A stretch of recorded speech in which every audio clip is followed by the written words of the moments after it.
And a welcome back to our listeners and viewers of the Responsible Edge podcast, brought to you by the Angie Greenwash Charter. This morning, I am absolutely delighted, due to the jet-setting nature of her time, to be joined by Carmel. Carmel, thank you so much for giving up some of your precious time this Wednesday morning for joining us for a show of the Responsible Edge. It's my pleasure. Thank you for having me. Well, it's great to have you on. Now, we've got 20 minutes to kind of introduce those of our listeners and viewers who aren't aware of you and your work, to kind of introduce you to them. I know when you and I met, I think it was 5 months ago, we were saying, which feels like an age away. I was absolutely fascinated to hear about your experience and background in the world of investment and finance. But start wherever you like. Some of our guests really do go back to kind of those formative childhood, early adulthood experiences that help sort of shape their worldview. But just give us a flavor of you and your background and experience to date. With pleasure. So I'm originally from Israel, but grew up between Jerusalem, Oxford, and Princeton. So kind of got a very international upbringing. Had the privilege of moving around and living in different places. From a career perspective, I actually started as a journalist. I was a morning news producer. Then worked in policy. My undergrad is political science, did branding for non-for-profits, but then the business world seemed more attractive. And I decided to delve into it. I was a Marcom manager for a startup that did micro projectors for mobile devices, then business development in Japan for them, then went to business school in INSEAD, so France and Singapore. In general, I'm a recuperating entrepreneur. So I did brick and mortar fashion, e-commerce, consultancy, hospitality tech. Then COVID hit, had to sell off the technology of the hospitality tech to my partner because nobody was investing in hospitality tech at the time. And kind of had a long time to think for myself what I wanted to do next, and knew that whatever I'm going to do has to do has to do good while doing well. Mm-hmm. And so decided to shift into climate and sustainability, but had no idea what that means. So started looking for companies that are innovating, doing climate tech companies, as we call them now. Then it wasn't really used, maybe clean tech 1.0. Mm-hmm. And I was amazed by how much innovation was out there, but couldn't understand how we're not getting to the tipping point yet. And so did a bit of an IP tech company for a while, trying to see how we can collaborate over proprietary information in a better way, a bit like open source does, but for non-software based IP. And when that didn't work out, I made the decision to move to the UK, but also to shift to the investor side. And at that point, it really was about how can I help visionary founders bring their companies to life to grow their businesses and help these climate solutions grow, mature, and scale up. And but never really had investor experience, so needed to forge my own way. I was very lucky to meet Ella Goldner from Zinc VC. She gave me room to become a fellow. I started working with the companies there. I then was offered a venture partner role at the Conduit Connect and started to do that. And then through all my angels, discovered this wonderful world of small ticket angel investing that wasn't really open for me before, and got addicted. So at this point, I have 29 portfolio companies. The way I do it is 2 meetings, 2 weeks, 2K. So I invest very little. I make my decisions very quickly because I have a lot of respect for founders' time, and they shouldn't be spending for my 2K too much of their time. Mm. And the rest of the time I spend in supporting them grow their companies. I also do some small ticket LP positions into funds, mostly climate funds. And so from an investment thesis perspective, I invest in women building in climate. So I'm sector agnostic and climate positive. So it's everything climate: hardware, software, materials, biotech, deep tech. You name it, I have it. Come on, it's absolutely astonishing. As I say, that is. I mean, we've had 5 minutes of you there, just providing this incredibly varied sort of experience and background that you've got. I've got a number of questions for you before we kind of crescendo by coming back to the table and the work that you're doing currently. As you know, the journalist graduate that you were all those years ago, has your career to date that you've then followed, like, how much of that do you think was something that was always likely to happen in terms of going into entrepreneurship, in terms of going ultimately into investment, or has this very much just been a winding road that you've made sort of the best decisions that you possibly could as things have arisen throughout your career? Like, how would you describe your sort of your decision making over the course of your career to date? I wish I could say that it was formulated. As a child, I wanted to be a human rights lawyer. That Oh was wow, kind of okay. the place I grew up with. I did my undergrad, as I said, is political science. I Mm-hmm. wanted to work in policy. I wanted to support human rights and work for other people. And that's kind of what drove me when I did branding for non-for-profits. I was working in that, but the branding for non-for-profits was a moment in time that I saw how you bring a business mindset into non-business entities. And I kind of fell in love with the business world. I come from an entrepreneurship family. And so it became very easy for me to fall in love with that as well, with innovation and creation, instead of falling into the policy hardship parts. And I think being in Israel from that perspective was amazing, because the Israeli tech ecosystem is just incredible. Not great for women. We'll be talking about that soon, but it's just an inspiring place. And I saw, and I think what I did come from my time in journalism is this thing that you can do anything. It's just about how you learn something new quickly and Mm. shift into it.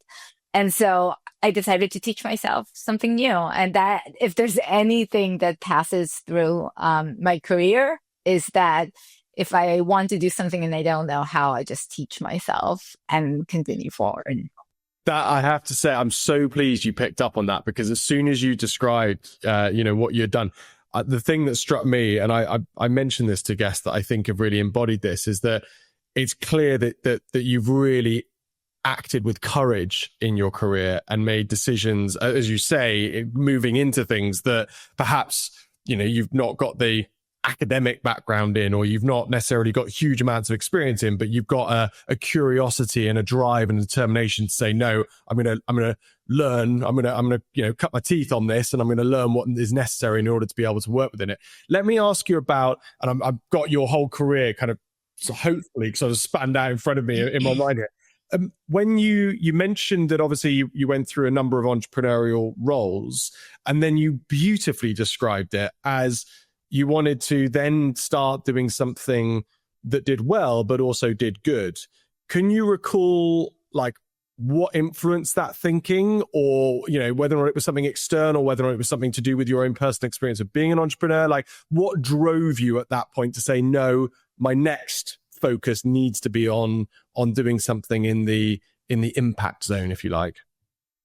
I think I've always had a social conscious, so that has Clearly. been a big part of who I am.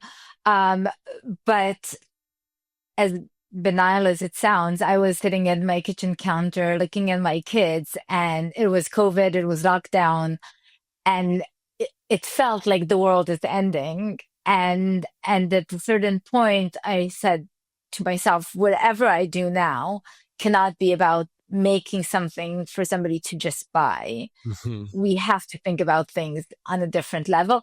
And what I love about what I do now is, to a certain extent, actually, both worlds have finally collided, Mm-hmm. where the social aspect, the environmental aspect, the kind of really goes hand in hand with the business aspects, because I invest only in for profit. And I believe that for those talking about climate tech RIP, it's not that climate tech is changing. It's the way we are defining climate tech is changing. And so it's about building innovation that is prosperous, financially sustainable, but is also putting climate at the front line and the planet and human well-being and animal well-being at the front line. And that these two things can and have to go hand in hand because business as usual doesn't work anymore. Hear, hear. Carmel, I give out hears to guests that I think make particularly poignant and well described points. And that was very much your first within, well, not your first, but the first one I've highlighted in that way. Let me ask you a slightly more sort of personal question, right? You've mentioned that you sort of got to this point in your career where these different sort of influences have fused together into the experience that you now have doing the work that you do with the table. What's that like for you personally? What's the experience of work like for you in terms of your sort of emotional experience of your work? It's funny that you ask. I think it's the first time I was just telling a few friends about this over Easter break that I think it's the first time that I love what I do to such an extent that I'm bummed when I'm not working.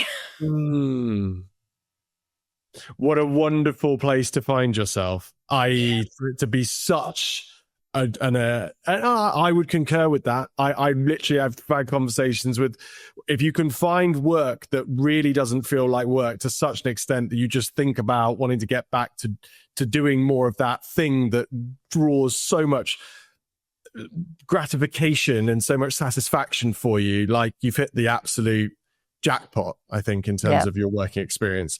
Let me ask you one more question on you and your career.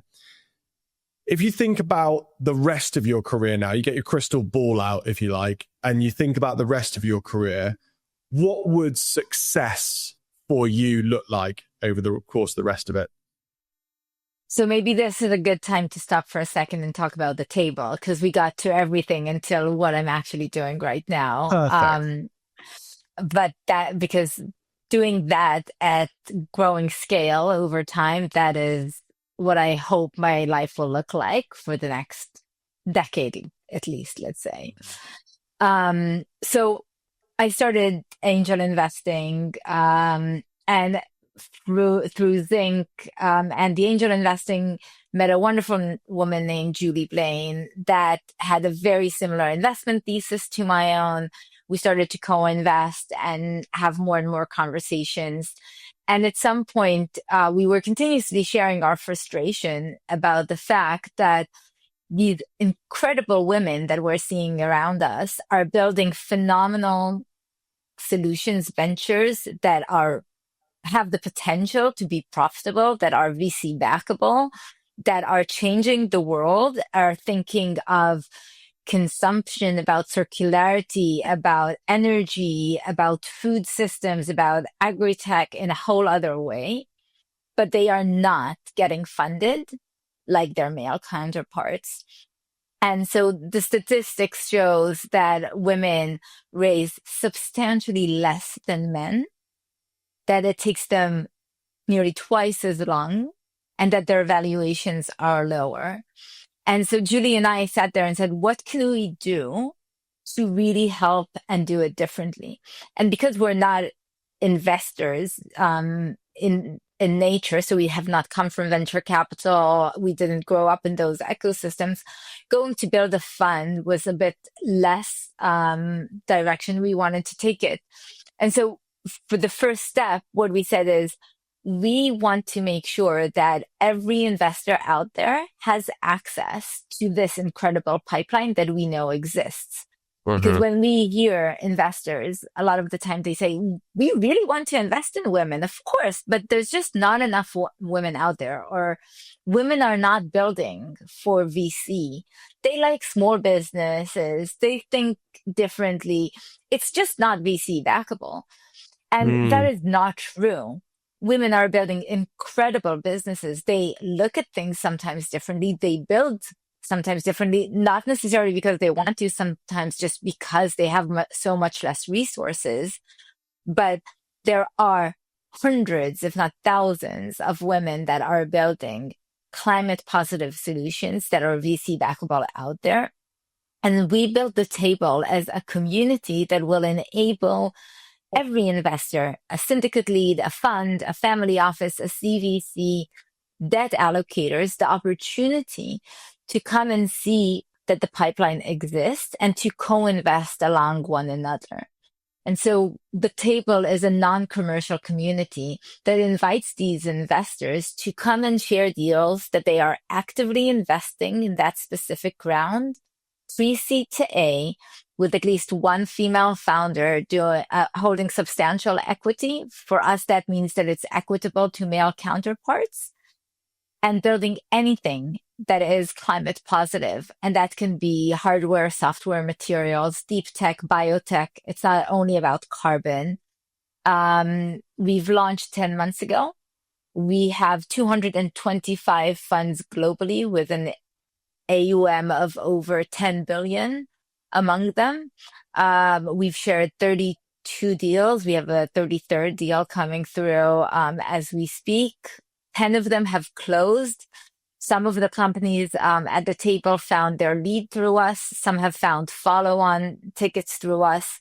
We have funds that do syndicates that do tickets as small as 20K. And we have the biggest funds out there that do tickets in millions and tens of millions. And that's kind of the core of the table. And that was step one. And now we're launching the Table Foundation. And the goal for the Table Foundation is to be a 300 million pound foundation that will provide non-dilutive recoverable grants that will match the tickets that the investors in the community are doing into the deals shared. So we are incentivizing co-investing and collaboration while providing catalytic capital at the ground level, leveling the playing field for women building in climate. Carmel, it sounds you've introduced what you're doing beautifully, and it's so compelling. And obviously, for any of our listeners and viewers that want to go and check out the table and the Table Foundation and all the work that you guys are doing, we'll obviously provide links, etc., within all of our materials for our listeners to go and check out. I strongly suggest listeners and viewers do so. I want to ask you one more question, which slightly goes back, and I'm sorry that I didn't get this in beforehand, before we go on to this week's article. You alluded to being in Israel and the experience of being a female founder in Israel and the impact of that. Just want to get your take. I think it'll provide some interesting context for the rest of our conversation. What was your experience like of being a female founder seeking investment in your startup businesses? Like, just give us a flavor as the sorts of things that you experienced as a female founder. So I think even before being a female founder, just being a woman in tech, I was nearly always the only woman in the room, or at least the only non-secretary woman in the room. When I went to pitch the company that I was raising for, I always had a male co-founder with me, whether they were they're the tech people or business people or industry experts. Whatever I was talking about, that was my kind of part of the pie within the venture.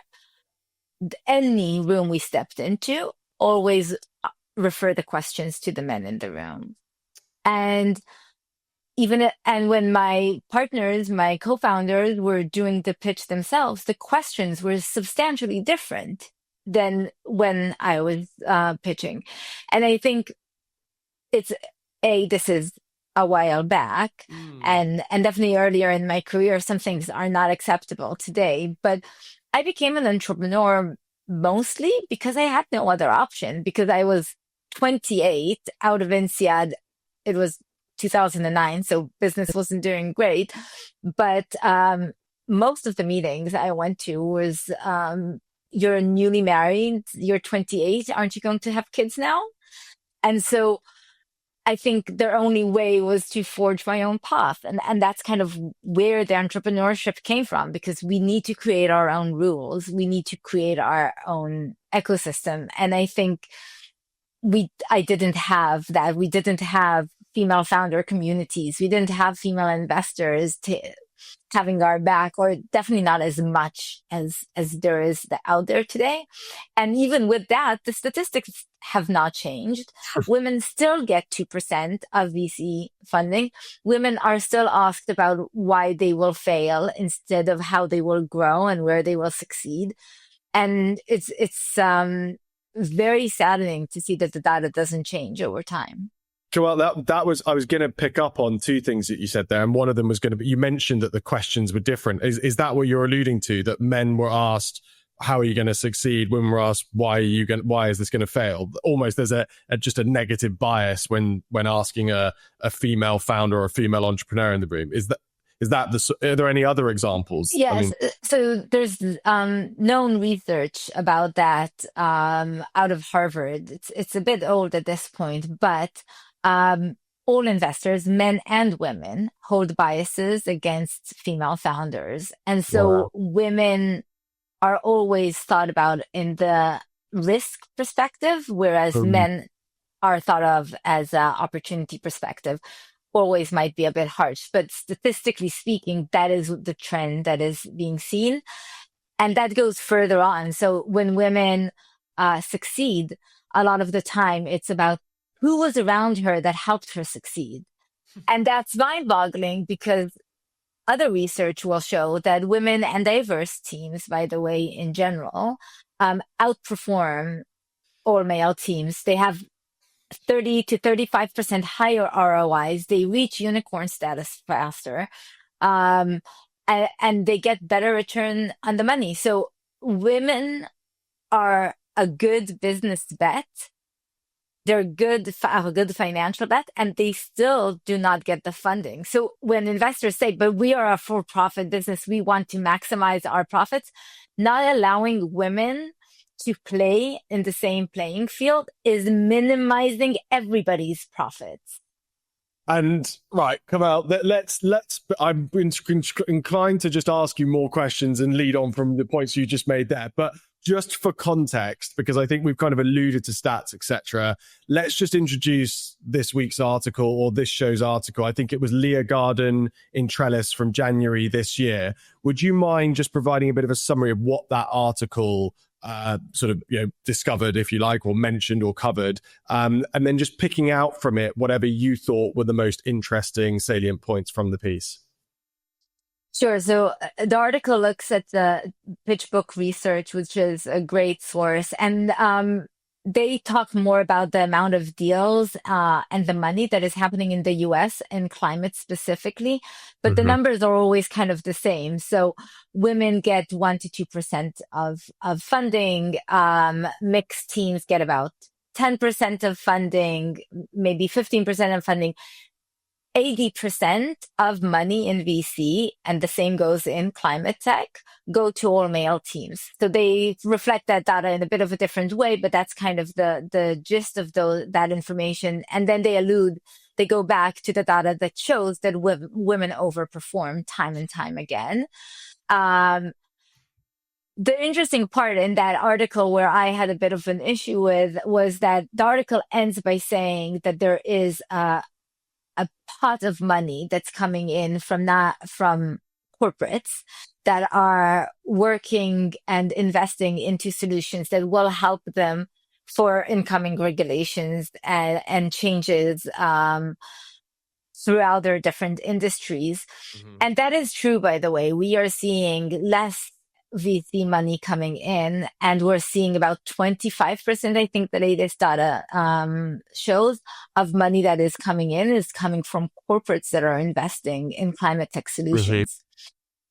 But it seemed from the article that they're referring to that as if corporates will treat women differently, but they don't. Exactly. And so this doesn't change the fact that women are continuously underfunded, also by CVCs and other corporates.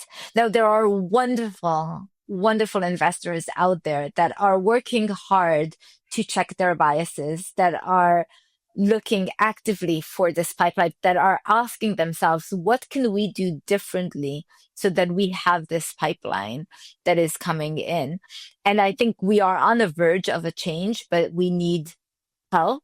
We need to continuously talk about it. We need to relentlessly push forward so that we'll be able to see it break through. Because in the end, if we're saying that we're not investing in climate tech that's subsidized, why are we subsidizing men all the time? Our money needs to go to mixed teams that will outperform or male or white teams. And we need to start thinking of our investments and our pipelines differently.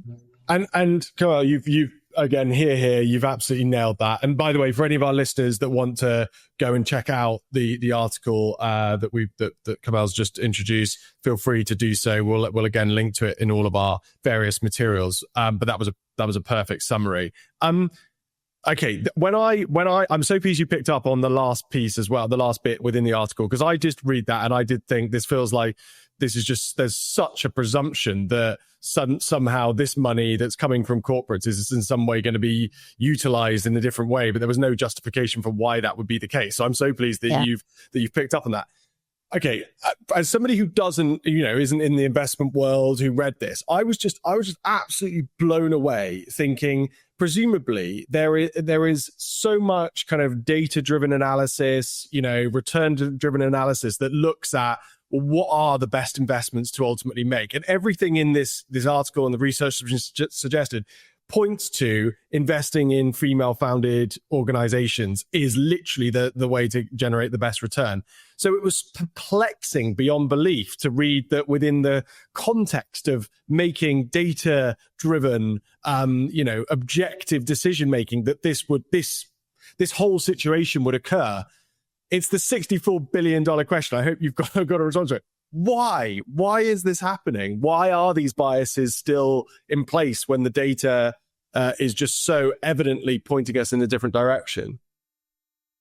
Well, Tori, I think it's a really interesting question. And to an extent, we look at the data and we say, it's out there, we all know it. But the truth is, it doesn't really exist. Because for a really long time, nobody was asking what is the gender diversity, what is the ethnic diversity of founders. So even PitchBook won't necessarily have all that information at hand because they wait for self-reporting. It's not always documented.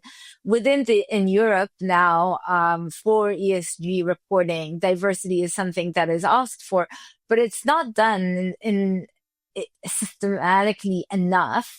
And when we try to find these data points, it's very, very hard to locate them.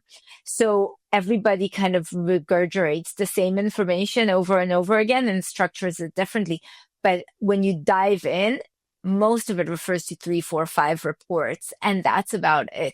So we don't have enough, and the trend against DEI will make it even harder to continuously follow. In the table, we really try and ask every one of the investors that register to share with us the diversity, both of their portfolio and of their own investment team, in order to start collecting this data for climate specifically. So that is one part of it. The other part of it is psychology. People build trust and like to invest in those that are similar to them. And they like to invest in what they think is the safe bet. Corporates, by the way, will do that even more so than VCs, where their structure is to be gamblers in essence. But kind of right, nobody got fired for purchasing Microsoft. That's kind of the essence of it. So gambling on what is different is much harder for people to do.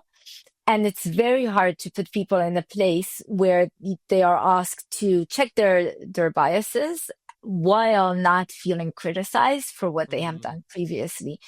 And so there is really an educational piece. The other side of it is that women are also, there are not enough women investors out there. If I'm not mistaken, only 18% of investors in funds that make investment decisions are women. So maybe on the ground level, junior, we see about 50-50. But when it comes to principals, partners, investing decisions, we won't see a lot of women out there. So that makes it harder. And when you're an only woman and going against kind of the tides that are within the fund, it's also much harder. So diversity cannot only be that one person that stands there and waves the flag. And so that's the other side of it. That's really interesting, because that was going to be one of my questions. Is like, I think you mentioned earlier in one of your responses that even women investors don't invest necessarily as much in female founded or female led businesses. And that's the point, is that because there's less of them within that investment decision making pool, they're ultimately going against the grain if they choose to make their investment decisions based upon perhaps investing more in women and female founded businesses. Sorry, Charlie, I told you that at some point I'm going to cut you because go on. It's cultural. But I'm Israeli and it's a cultural thing.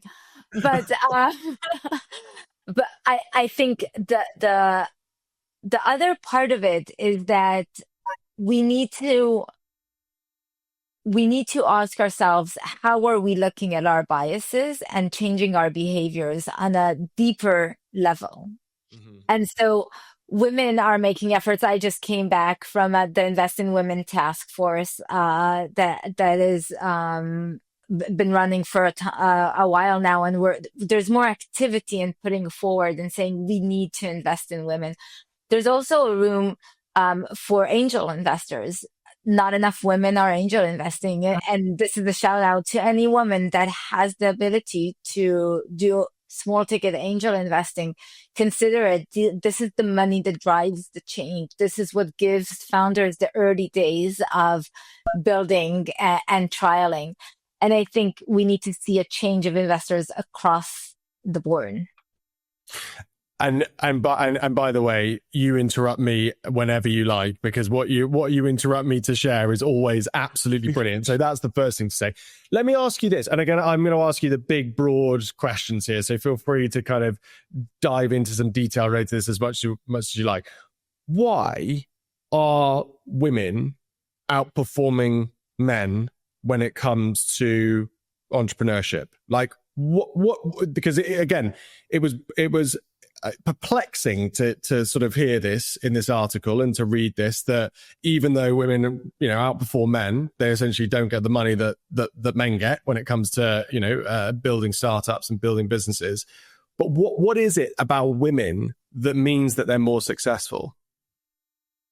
So I don't know. But by the way, we also get paid less doing the same jobs that men do. And we also tend to volunteer more of our time and do more things. My guess would be that as an entrepreneur, you need the ability to multitask. So to be able to do a lot with very, very little. To be very frugal on the one hand, resourceful, but also compassionate and open-minded, and shift and pivot and go with the flow. I think that is naturally more female characteristics. Mm-hmm. The kind of brain, the brain overload that usually women have on everything that they manage just on a daily basis is such that we are great multitaskers, and we're resourceful, and we have passion that, don't get me wrong, men have this too, but women I think have this mixture of all of it together. Mm-hmm.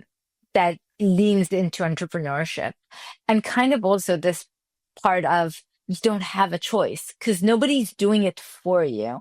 The world is not built for women. If you like it, products, pharma, or women are always overlooked. So if we don't start building it for ourselves, nobody will. So is there a sense then that, like, and again, tell me if this is just not the case, but is there a sense because it's harder, ultimately the quality of the women that do get to the point of having their companies backed by VCs, by investors, etc., are ultimately of just a higher caliber. They've had to go through more. They're the cream that has risen very much to the top. Is that part of the reason why they're more successful? Potentially, but it's an interesting question. One of the things that we hear a lot nowadays is, yes, women are getting only 2% of the money or 20% if we're looking at mixed teams, but that's because that's all that is out there. So if we look at how many companies are out there in pre-seed, in seed stage, only about 20% have female founders. So they're actually getting their piece of the pie. If more women were doing it, then more women would get funded.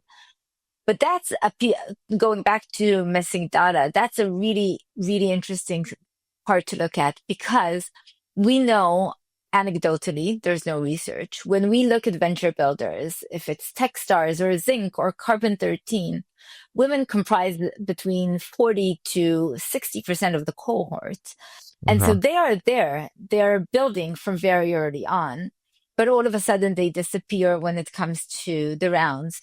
So I think women are there, and it's a characteristic in women in general. It's not about rising and being the best. I think we work differently, we think differently, we approach problems differently and solutions differently. That's part of the reason I love mixed teams, because it's not that all women teams are better, right? Mixed teams bring different perspective, and it's okay if we have 10% all women and 10% all men, but the core of our businesses should be mixed teams, so that we can think of the real solutions that we need for climate, for health, for people in a much more comprehensive way. We will have stronger solutions out there. So I get it. Like, we have a harder time, so we see the best of the best, but I just think it's also a very different path. And to that extent, I think a lot of times women just end up building businesses.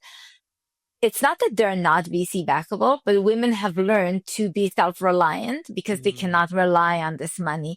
And that's a chicken and egg issue of how do we go back to investors and say, no, I can build a VC backable company that makes sense, but I can also be very frugal and build differently.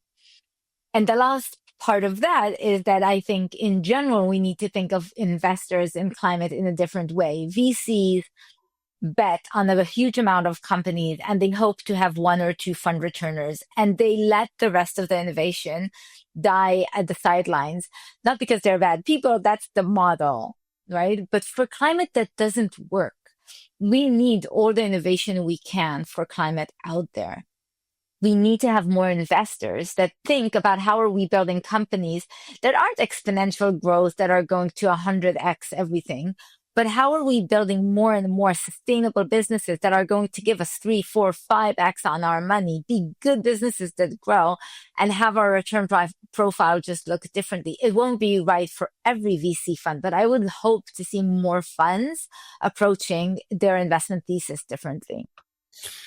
You're going to get another here, because that sounds absolutely incredibly sensible and plausible and like a great call to arms. Carmel, I know that you're busy. You've obviously got, I think, the Eurostar to catch. So I'm wary that I need to kind of finish things off here. So I know that was such a whistle-stop tour through the article and the themes that came out of it, but that was absolutely brilliant. Let's conclude now with the magic wand question, though. So if I was to hand you a magic wand and you could change one thing about the commercial world this instant, what would that one thing be? The bias against women. Perfect. You can get another here. You don't have to make it too much more expanded than that. And I think from everything that you've described today, the way that you've introduced the issues at play, it's pretty evident that, if we did, in fact, let me ask you that. If the bias against women immediately, was just over, magic wand has clicked into play and it's gone, what would immediately happen? What would be the outcomes that you would likely see in the next, the next few months, the next year or so? I believe we'll see different companies getting financed. We'll see the different priorities. And so we'll see different types of solutions coming through that can really help us start bridging the gaps that we need for climate solutions. Brilliant. Well, let's get that magic wanding. Yeah, let's screw it. Wanding. So that we can get this done. Carmel, that was absolutely brilliant. Thank you so much for joining us for a show this morning. It's been absolutely fascinating. And I, for one, I'm a big follower, big fan of everything that you're doing at the table. It's brilliant work. Thank you. And thank you, Charlie, for having me. I really enjoyed it. And it's a great podcast. If I may, one shout out, female founders building in climate, reach out on LinkedIn. I always respond. I'd love to hear and see how we can help. Any investors that are looking to invest in women in climate or looking to invest in good, profitable businesses that are also good for the planet, also please reach out. We would love to have you at the table and continuously grow the community. So we are very much about collaboration and co-sharing and co-investing. So please do feel free to reach out to me. And thank you again, Charlie, for the opportunity. Carmel, that's an absolute delight. What a beautiful plug at the end. Brilliantly done. Thanks again for joining us today. Thank you. Well, wasn't that absolutely brilliant? That was all for today's episode of The Responsible Edge. A big thank you to Carmel Rafaeli, investor, entrepreneur, and passionate advocate for underestimated founders, for joining me today. In this episode, we explored the persistent funding gap for female founders in climate tech, unpacking why, despite the data showing stronger returns and faster exits, capital still disproportionately flows to male-led startups. As a reminder, this episode was brought to you by the Andrew Greenwash Charter, championing responsible sustainability communications. Visit andrewgreenwashcharter.com to learn more. I'm Charlie Martin. Thanks for listening. And don't forget to subscribe, share, and leave us a review. See you next time.